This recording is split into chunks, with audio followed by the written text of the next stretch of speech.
Hey, what's up, friends? Daily Dub time. It's gonna be loud. I'll show you. I'm in the Philadelphia airport.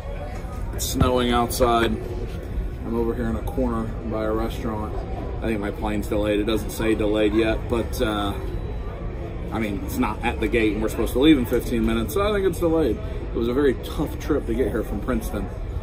Anyway, I'm going to make this quick. I wanted to get it up for you before I got on the plane, so I had two questions today.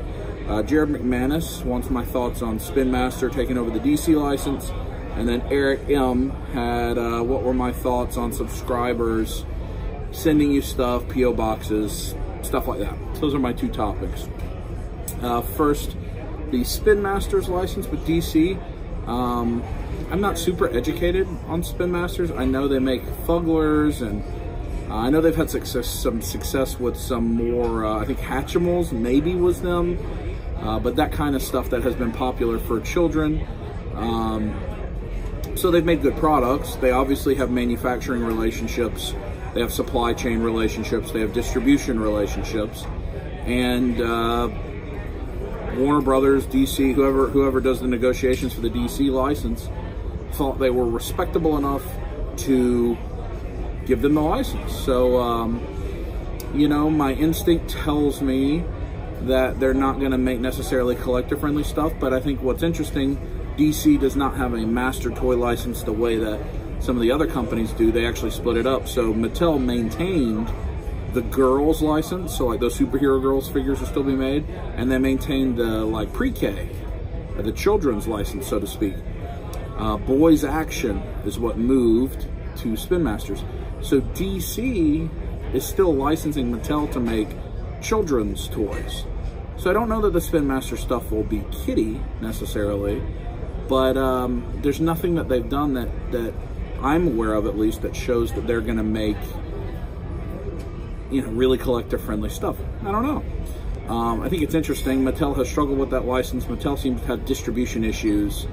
You know, multiverse figures are hit or miss. They've gotten better. I really like the King Shark Build-A-Figure, Clayface Build-A-Figure, but they also had some just terrible, terrible figures. So I think it was good. A change is good when a line's not being made well. There's also pretty strong rumor that Mattel is going to go after either the Star Wars license or the Marvel license, which both come eligible in 2020, is my understanding. And I think the Star Wars license especially is vulnerable from Hasbro, so that'll be interesting to see if you follow business trends. The other question was, how do I feel about YouTubers asking for people to send them stuff or whatever, P.O. box kind of stuff? So first of all, I could care less what any YouTuber does. That's everybody's decision is for themselves. I don't care what you do. I don't have a P.O. box. I don't have plans to publish a P.O. box. I'm not very comfortable asking you for money or asking you to send me anything. That's not why I do this. You know, I have a very good, successful career that funds whatever I need it to fund. And I put this content out to interact with you, and, you know, make a little bit of money off YouTube, you know, 30, 40 bucks. That's cool. But I'm not asking you to send me anything. But, you know, for those that do, that's fine. I love it. Like, I've got art that Rabbit sent me. I think that art is wonderful. You know, if you want to send me postcards, things like that, that's different.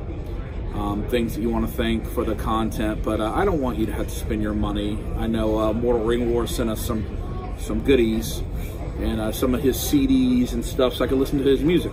That's cool, right? That's something you're sharing with me, your art, your time, and I appreciate that. So, but I would never ask for you to send me a figure or anything like that.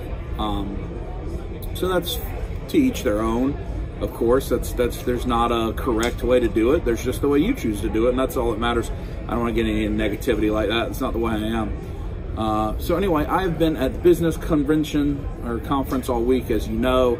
Not been very active on Instagram or anything. Like, I can't. I've been in all-day meetings, all day, every day. I travel home. It's gonna be a chaos flying back into Atlanta, and it's Super Bowl Sunday, so everybody's flying into Atlanta right now. There's snow and ice. Plane's probably delayed, so I got a long evening ahead of me still. I'm actually home all week next week, which will be fabulous. Can't wait for that. So anyway, that'll do it for today's Daily Dub. Sorry it's loud and inconvenient. Hope you enjoyed. Why don't you tell all these folks here on the count of 3, you give them that little squeeze it, you know? Everybody here, on the count of 3. 1, 2, 3. Oh, squeeze it! He definitely saw.